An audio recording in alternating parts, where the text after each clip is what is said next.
In roughly 1980, I was about 10 years old, and a remarkable morning. It was a Sunday morning. We were eating breakfast as we typically would. We would eat cereal, and my favorite cereal was Honeycomb. And guys, in the 1900s, cereal would come with promotions. And so as you eat your cereal, you didn't watch TV. You read the cereal box. That's how bored you were. But on this Honeycomb box, okay, they would entice you to buy it because they would say, we're going to put something in it, and you may be a winner.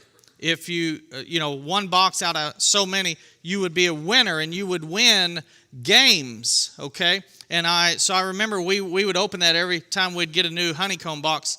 And one Sunday morning, we opened that. My brother and I don't know why Yvette didn't care, but my older brother and I, we opened this to see if we won. And sure enough, I'll never forget, instant winner were the two words I read. And man, we were losing it because we won, according to them, 100, not 99, 100 games. Games. Now, you may think in 1980, did they even have games?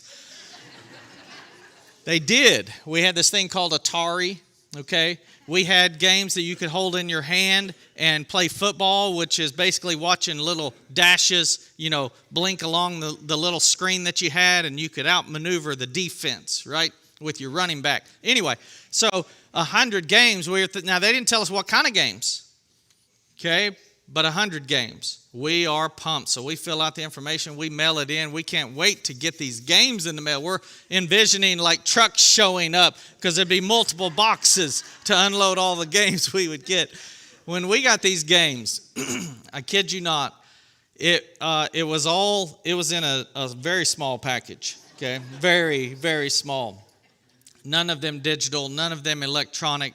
A game of checkers with punch-out checker pieces, okay? That's a game. Tic-tac-toe was a game, all right? I don't know how they got to 100, but you talk about being disappointed because we expected one thing, and we got something entirely different. Turn in your Bibles to Luke chapter 7. We're going to spend all of our time in Luke chapter 7, and we're going to start in verse 24. And this starts talking about John. It's John the Baptist. It said, when John's messengers had gone, Jesus began to speak to the crowds concerning John. What did you go out into the wilderness to see? A reed shaken by the wind? What then did you go out to see? A man dressed in soft clothing? Behold, those who are dressed in splendid clothing and live in luxury are in king's courts. Jesus is talking about the fact that the Jewish leaders, they expected a different kind of prophet than John the Baptist. So the Pharisees and Sadducees and scribes and all the Jewish leaders, they didn't care for John the Baptist. He wasn't what they expected. Then in verse 28, Jesus says, I tell you, among those born of women, none is greater than John. Yet the one who is least in the kingdom of God is greater than he. And reading on says, when all the people heard this, and the tax collectors too, they declared God just, having been baptized with the baptism of John. So the people, the common people, they listened to John the Baptist. And he spoke about repentance and turning to God. And that's what that baptism was, the baptism of John. And so they did that, but the Jewish leaders did not. And here's how Scripture talks about that. It says the Pharisees and the lawyers rejected, look at this wording, the purpose of God for themselves, not having been baptized by him. This reminds us that God has a purpose. God had a purpose for those Pharisees, for those lawyers or scribes. He had a plan for them. All the ones who, and eventually this leads up, and they will be the ones wanting Jesus crucified, and they orchestrate it. They bring it about. Of course, the Romans do it. But God had a purpose for them, and it wasn't what they were doing. And I remind you that the people in our world that maybe bother us the most, or we despise the most, or we think are the worst. You may think of criminals, violent people, whoever you want to think of. God has a purpose for them. Still, if they're breathing, God has a purpose for them. It's a good purpose for their life, that it would be godly. And so God doesn't give up on people like we're tempted to. But this just caught my eye, the way it talks about these religious leaders. They rejected the purpose of God. All right, verse 31 says, Jesus says, "To what then shall I compare the people of this generation? What are they like?" He says, "They're like children sitting in the marketplace and calling to one another, 'We played the flute for you, and you did not dance. We sang a dirge, and you did not weep.'" So this is a little confusing, but when you think of children, children play. Little children, younger children, when they get together, they play. On today, after services, children will play. Adults will talk, and children will play. They do that Wednesday night. If you want to be entertained a little bit, just hang out here Wednesday night after things are over and be in the vicinity of where the children are playing and just stand there and listen to them. I hear them sometimes in this building, and I'll hear them talking. And once in a while, they'll get frustrated because they're always pretending. It's what they do. They use their imagination, they pretend. And how do they decide what games they're going to play? I don't know, but they do. They talk about it, and sometimes they get frustrated with each other because, hey, the game is this, you're supposed to do that. You're not doing what you're supposed to do with the game. They'll get irritated with each other. Jesus is describing a first century example of that. When I was young, this is one of my earliest memories in Poto. We lived in Poto, and we moved away from there when I was 7. But as young as maybe 6 years old, I remember our family being at another family's house in the church that they were close to, and so families would spend time together. And guess what kids do? They play where kids play. And so I still remember playing with their daughter, who was about my age, and we were sitting down at a little table, and we were playing grown-up. And I distinctly remember we were pretending we were the grown-ups. And I remember the way we did it is we just chattered like blah, blah, blah, blah, yeah, blah, blah, blah, blah, blah, yeah, blah, blah, blah, blah, blah. And she did the same thing, and we did it at the same time because that's what we perceived it sounds like when adults are doing their thing. What are they doing? I don't know. They're all talking at the same time. And we pretended that. Jesus says, you guys are like children who are pretending a funeral. Because what would children in the first century witness? There would be a big to-do about funerals and a big to-do about weddings. And when the children are playing funeral procession, they played the flute. That's a funeral. That's something that would happen at a funeral. That would happen at a wedding. They played the flute. You did not dance. We're pretending wedding. You're not doing what you're supposed to do. This is children. Or we sang a dirge. That's a funeral.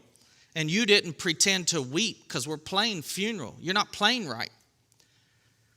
And Jesus is saying about himself and John the Baptist, they were different than what the people expected. Verse 33, for John the Baptist had come eating no bread and drinking no wine, and you say he has a demon. The Son of Man has come eating and drinking, and you say, look at him, a glutton and a drunkard, a friend of tax collectors and sinners. Their expectation regarding Jesus, their expectation of a rabbi or a teacher or a holy man or maybe even a Messiah, the last thing that holy man would do would befriend tax collectors and sinners. In their minds, you don't do that. And Jesus did. So then in verse 36, one of the Pharisees asked Jesus to eat with him. So they gather at the Pharisee's house. Verse 37, behold, a woman of the city who was a sinner, when she learned that he was reclining at table in the Pharisee's house, which this is a little hard for us to imagine, but when they ate, they would kind of sit on their knees and lean on one arm and eat with the other. And they would sit around a table. And their feet would be out. And so when it says reclining, they're leaning on one arm, and they would eat with the other. And it says this woman brought an alabaster flask of ointment, and standing behind him at his feet, weeping, she began to wet his feet with her tears and wiped them with the hair of her head and kissed his feet and anointed them with ointment. And I ask you, what single thing did she do that was proper? You know, women in that type of setting would typically be helping with the food, the preparation, the setting of it, delivering of it, kind of a combination of how ladies typically do today or routinely do in the kitchen preparing a meal like Thanksgiving. But then also kind of an aspect of a waitress, bringing drinks, bringing food to the table. That's what this woman, if she were invited, would typically be doing. But she stands behind his feet. That's not proper. She weeps. That's not proper. She wet his feet with her tears. That's invasive. She wiped his feet with her hair. That's not dignified. She kissed his feet. That's not dignified. And anointed them with ointment. None of this is proper. None of it's expected. Well, then, verse 39, when the Pharisee who had invited him saw this, he said to himself, if this man were a prophet, he would have known who and what sort of woman this is who is touching him, for she is a sinner. I remember early on in being married to Stephanie, early on, we'd have some arguments, and we had lots of arguments, and they would go on because I was determined that if I could just communicate the facts that were in my brain, as logical as they are, that if she would just finally listen to me, then she would agree with me, and so we'd argue. And then there'd be times when, okay, there's a break from the argument, or we're going to drop it for an hour or whatever, and so I might walk away, or she might walk away, and she's in another room, and I would say something to myself out loud, okay? And this woman has bionic hearing, and I had to learn the hard way pretty quick. My goodness, she can hear me say things that I didn't want her to hear. That was for me. That wasn't for her, but she can hear.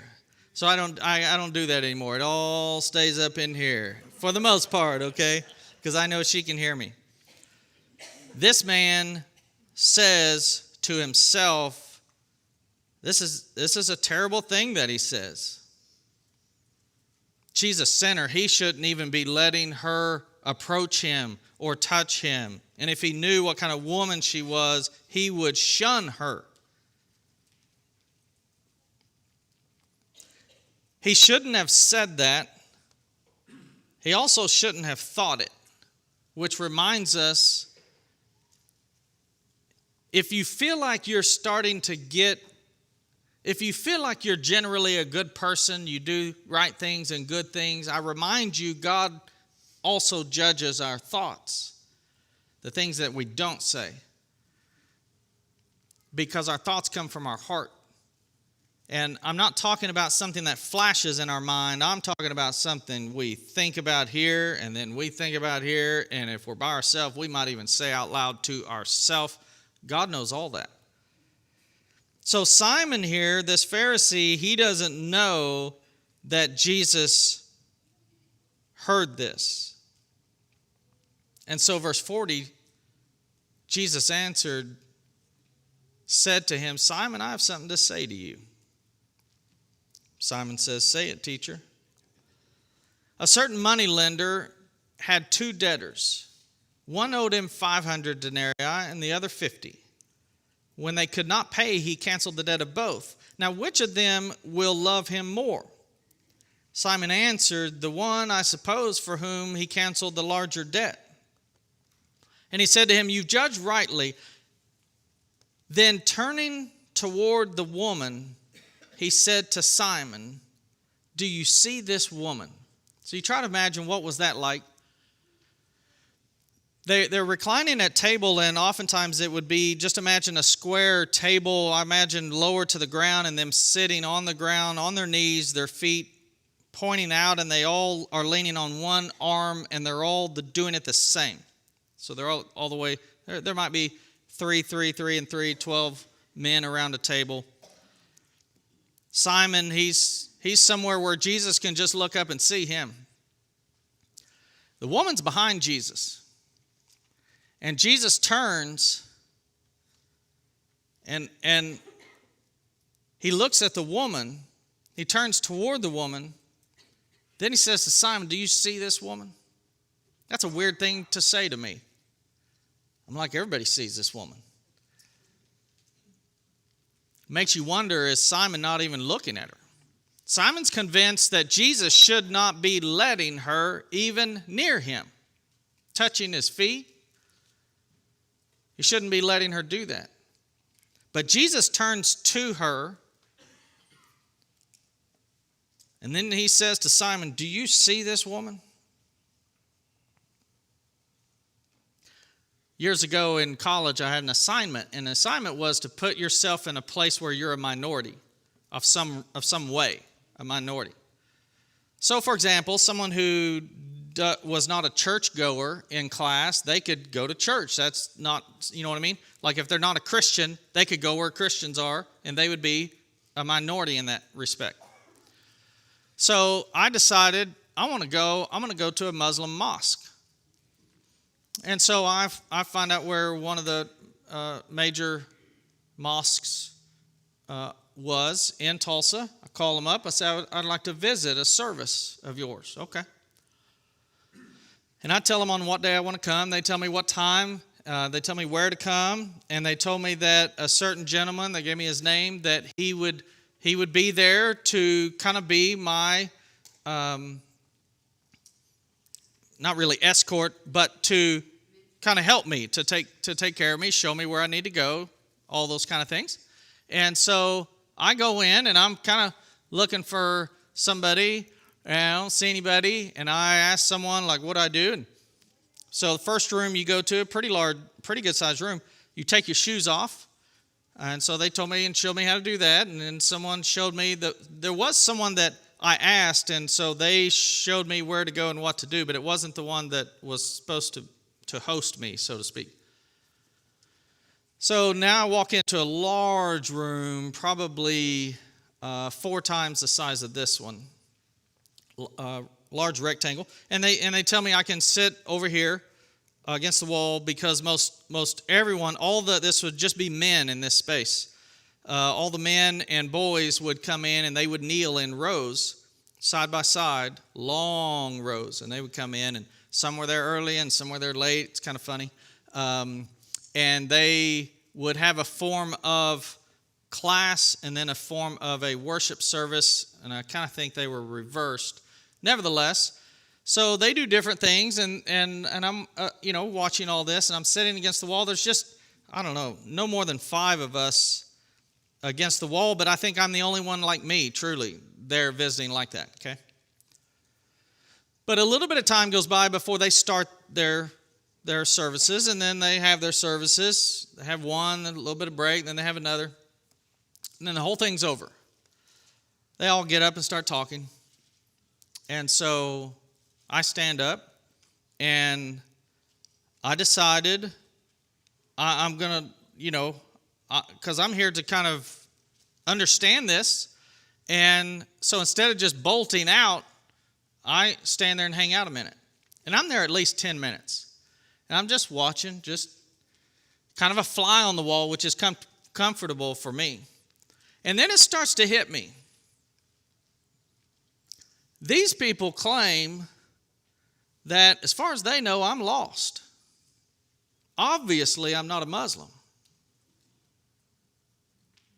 Obviously. And obviously, I'm here for some reason, which would mean I'm interested. And no one comes to talk to me. Now, for my nature, I like that because I'm by nature shy. But then this part of me that felt rejected when I actually wasn't even seeking gets offended. And I'm still a little offended about it. I wildly disagree with the teachings and doctrine of the Muslim faith, okay? Now, I can appreciate different good things about it, but I believe they are off track, way off track, okay? But from their vantage point, I'm lost. And no one came and talked to me. So about 10 minutes go by. I say, all right, I guess I'm leaving. So I go find my shoes. I'm not in a hurry about any of this. I go find my shoes. I make my way out to my car. I get to my car, and before I can shut my door, a man comes and greets me. May have been the same one who helped me before. I can't remember. But, told me, hey, thank you for coming. Did his, I guess, best in that scenario at that time, which is way too late. Way too late. It's over now, man. You guys don't want me. It was a weird experience. I didn't feel seen.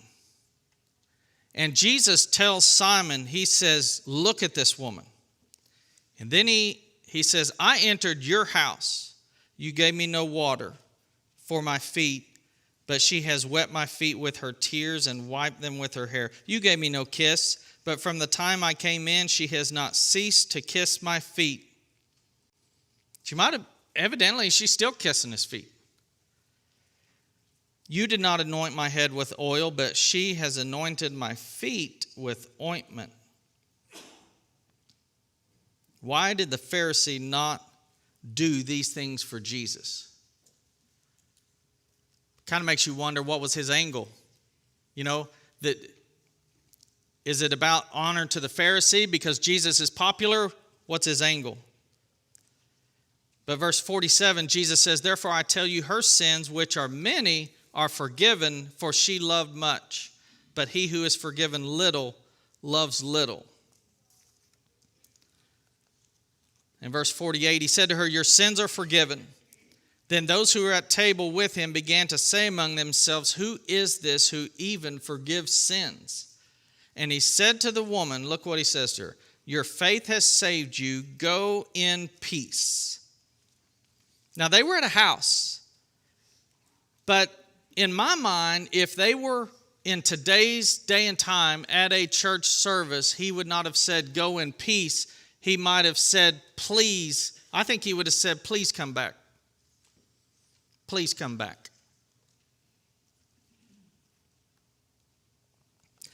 I came across,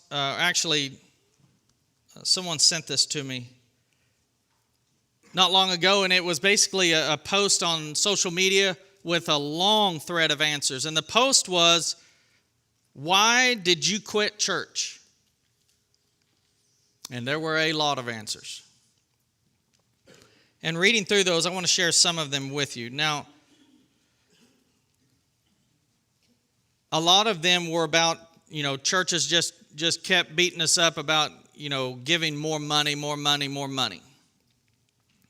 But that not being our issue, there's no sense in us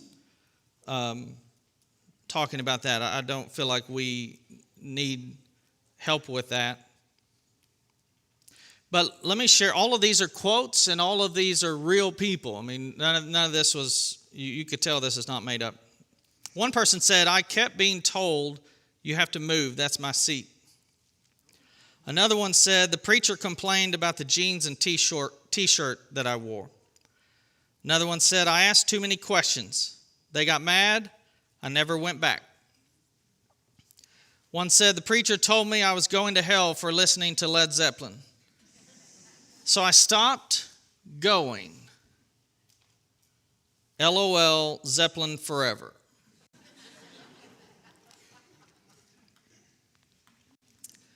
Another one said, because I've been a victim to the wagging tongues of the congregation, like talking about my clothes or talking about me when they don't even know me, looking down on me when I was a kid because my father was an alcoholic. All I wanted to do was to know Jesus, but the church made me feel unworthy and unwanted. So my church is now the great outdoors where I feel God the most. Another one said, the people. If the church was as open and accepting as they claim, it would be standing room only, not empty pews. When I made the connection, another one said, when I made the connection that judge not and ye shall not be judged is in the Bible, and most of the churches I've seen are the largest concentration of judgmental people I've seen under one roof.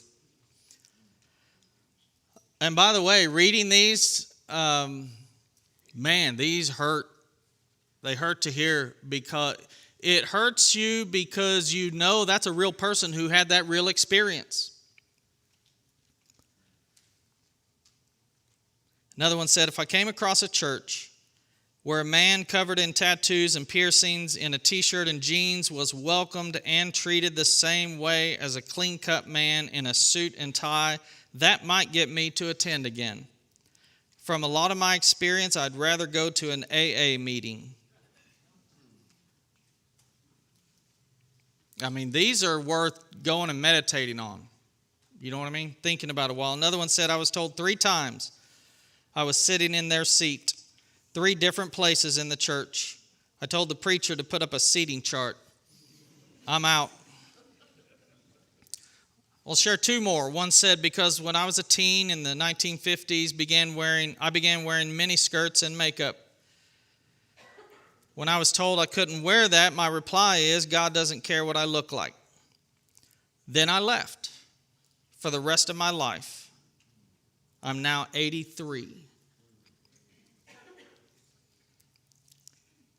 Another one says, I was 9 years old. I went to church in pink pants. An old lady came up and admonished me for it. I knew that Jesus didn't care what I wore. On the bright side, my preacher was mad about that, and 35 years later, he came out of retirement just to do my wedding. He passed away later that year, but he brought my faith back. I'd love to have time to talk about each one of those, and, there's a lot of things in part of what those people said that we could talk about, we could kind of sort out. But mostly, I just wanted us to hear the fact that there are real people seeking God, and they will come to a church service seeking God, and it doesn't take much. And now they could be like this woman who's 83, that from what happened when she was very young, she would not go back. How sad. And I'm also glad to share one where she was 9 years old. 35 years later, somebody helped her get some faith back. Couple things, though. Some of us as Christians here, we feel very much at home here. Maybe we grew up in this church. Maybe we grew up in church or even a Church of Christ. And we've been a member here so long that we're very comfortable. We know what to expect. We know what to say. We know what not to say. We know what never to say. We know how to act. It's almost like, an analogy might be that it's almost like we're natural citizens and visitors are immigrants trying to be citizens. And we're very comfortable here. And I just want to remind you that when visitors come in, they are not very comfortable at all. And we should be able to understand that. When visitors come in, they are struggling with sin. And I know that because we're all struggling with sin. All of us, the best of us, from our elders and our elders' wives, all the way down, every single one of us is struggling with sin. So don't you think a visitor coming in is struggling with sin. and they're looking for solutions, and they think God may be the answer. So they come, but they come injured by Satan. And the reason I know they're injured by Satan is we're all injured by Satan. Because we're all struggling with sin. And Satan has gotten us to eat the fruit. He has gotten us to partake of sin, and it has hurt us every time. We're scarred by sin. And so are the visitors who come in. And their greatest fear may be that they will be shamed or judged or rejected. So our job is to help them, not to hurt them. And we should be sensitive to that and understanding. And listen, let me point out that I don't know of a particular incident here. If any of you are like, boy, the preacher, he is getting on us. What did we do? Somebody did something. No.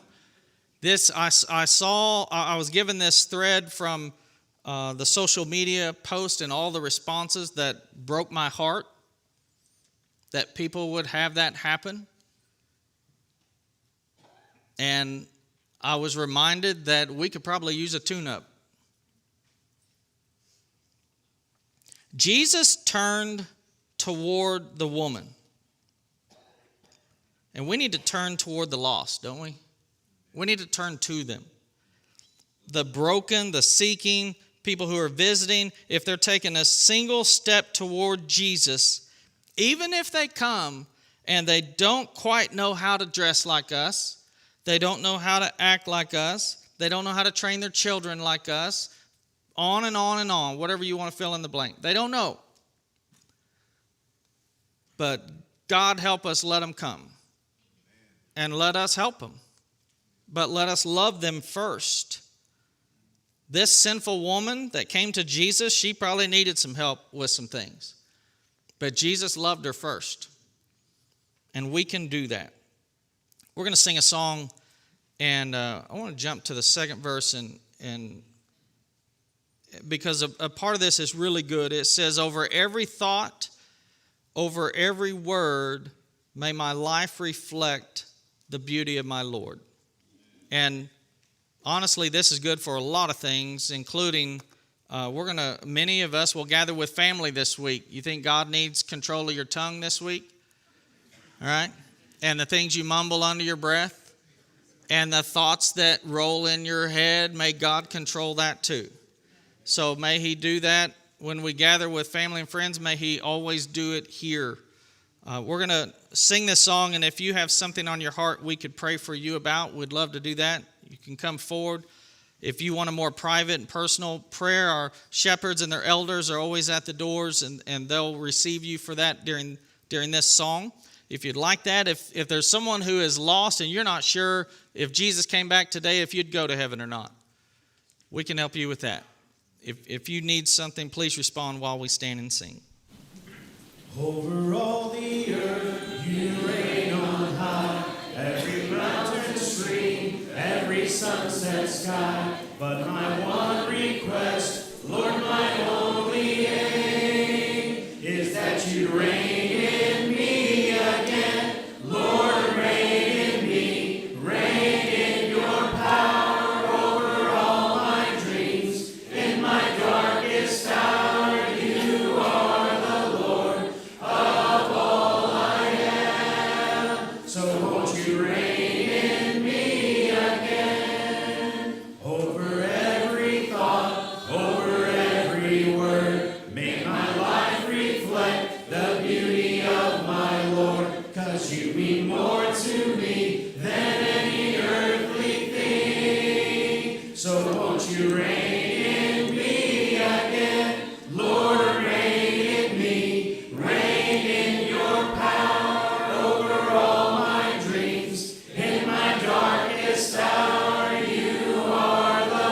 Lord of all I am. So won't you reign in me again? Lord, reign in me, reign in your power over all my dreams. In